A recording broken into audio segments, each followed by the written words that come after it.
Hello everyone, Zellerant here, and for today's video on Girls Frontline 2, I thought we'd talk a little bit about whether or not you should pull for Andress, and if you are going to be pulling for her, if it's worth it to get any of her dupes. Now, one of the big things is that I've already kind of talked about her in the past. We're not going to kind of go over her entire kit here. Just know she's kind of that sustain unit in the sense that she acts more of a tank and can absorb damage for your team. She has like her auto turrets that she sets up that can kind of do their thing, as well as having a bunch of like buffs that she can overall apply to the entire electric team. She is what I would consider one of the core members, unlike Belka, which you don't really need. And at this point, you're kind of, your space is limited because you have more electric units long term once we eventually get Leva and all them. Currently, right now, we don't have the whole teams. But once we get all of them, which most likely we're getting back to back to back to back, she is one of the big ones that you're going to want in your team. But there are some actual negatives to pulling for her dupes, and unless you're going to fully whale out on her, you're probably only going to want to pull one copy of her because it harms the future like main core DPS for the electric team Leva's damage if you go to one dupe of her. And the big reason for that is going to be how it changes her auto turret and how it acts. And that's kind of the main reason I actually wanted to make this video, even though I'm kind of a little bit late to it, is just kind of a heads up for people that you actually don't want to get her dupe. So the big thing is, as you already know with like her skill 1 here, the big thing is that it summons an auto turret, and so the 2 auto turrets can exist on the field at one time.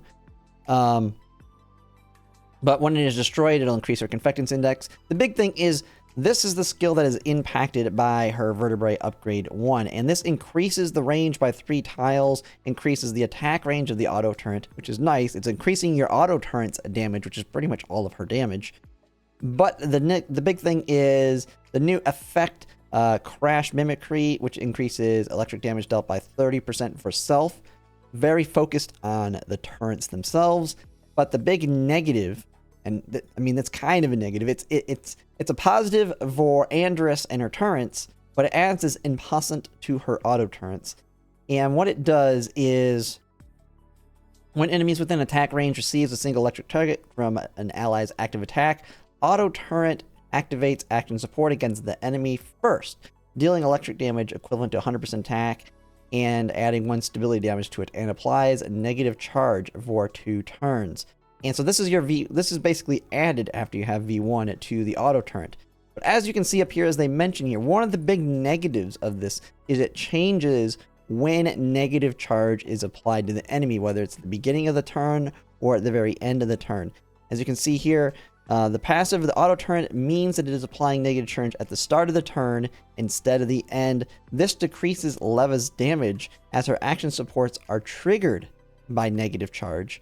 And ideally, her action support should be triggered only at the end of her turn when the enemy is stability broken, meaning it's more likely that this enemy is going to be stability broken at the end of turn.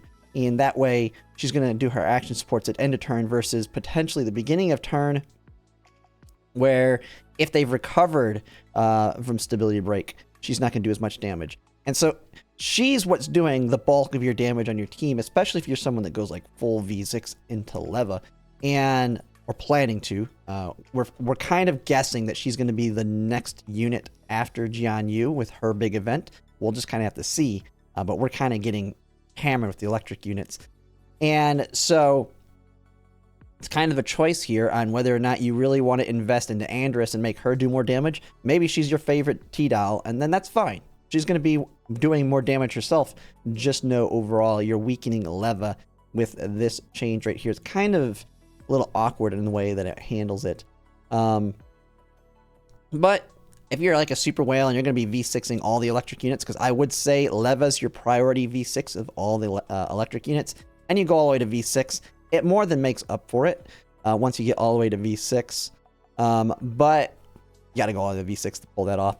So that's kind of my thoughts here. She is definitely, of all the electric units, one of the more must pulls for the electric team if you want to build the core electric team. Belka's the easier one to skip here. You want to get her.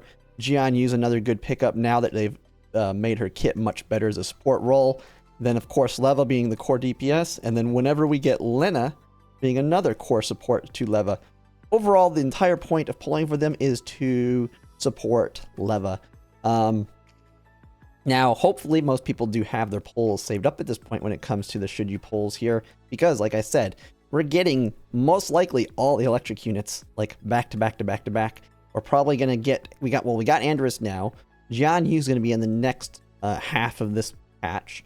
Then it's probably gonna be either Leva / Lena, and then I mean you have Robel. Luckily, if it's Leva's next, Robella is the second half, which is the ice unit. So if you're not heavily investing in ice, you can skip her, and then my guess is that Lena will come right after that.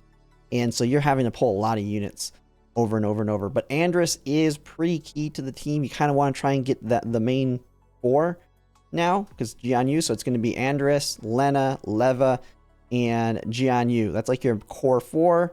And then you have like Mosin Nagant being a standard unit, very easy one to heavily invest into there. Or you can take Belka, but she's a not very strong on the DPS side.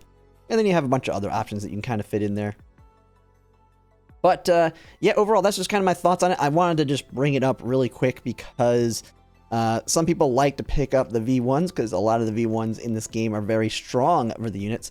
But in this case, long term, it actually can reduce your damage, especially if you're going to be one that invests heavily in Leva. So just get one copy of her and she's going to work great in your team. But yeah, that's pretty much it. If you like my content, if you could like, comment, subscribe, it really helps. And thanks for watching.